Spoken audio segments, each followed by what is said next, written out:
पार्थिव शिवलिंग म्हणजेच मातीचं शिवलिंग तयार करून त्याची पूजा केल्यास त्याचं अत्यंत शुभ फळ मिळतं असं मानलं गेलं आहे. ह्या महाशिवरात्रीला हे शिवलिंग नक्की तयार करून त्याची पूजा करा. सर्वात अगोदर स्वच्छ माती किंवा मग कुंडीतली माती घेऊन अशा पद्धतीने कुठेही चिरा न पडता शिवलिंग तयार करून घ्यायचं. त्यानंतर सर्व साहित्य एकत्रित करायचं.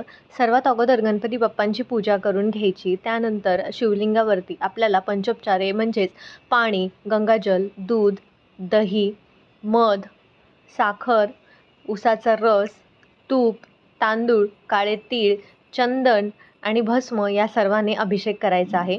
चंदनामध्ये गंगाजल किंवा पाणी मिक्स करून बेलाच्या पानाने अशा पद्धतीने आपल्याला शिवपिंडीला चंदन लावून घ्यायचं आहे. त्यानंतर महादेवाला प्रिय असणारी ह्या वस्तू आहेत आपल्याला त्यांना अर्पण करायचे आहे. बेलपत्र नेहमी उलट्या पद्धतीने व्हायचं. 11, 21 कितीही तुम्ही बेलपत्र वाहू शकता. बेलफळ, धोत्रा आणि सफेद फुलं अर्पण केलेली आहेत. त्यानंतर शिवपिंडीला अशा पद्धतीचे वस्त्र अर्पण केलेलं आहे. वस्त्र नसेल तर कलावा अर्पण करायचा. माता पार्वतीची पूजा करायची. त्यांना गुलाब, त्यानंतरच ओटीचं साहित्य आणि शृंगाराचं साहित्य अर्पण करायचं.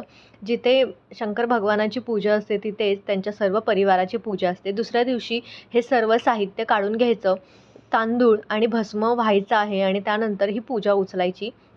एका मोठ्या भांड्यामध्ये पाणी घ्यायचं, त्याच्यामध्ये गंगाजल ओतायचं आणि ही जी शिवपिंड तयार केलेली आहे ती या पाण्यामध्ये आपल्याला ओतायची. विसर्जित झाल्यानंतर हे जे पाणी आहे ते आपण तुळशीला सोडून इतर रोपांना घालू शकता आणि जे फुलं पानं काढली आहे ती विसर्जित करायची.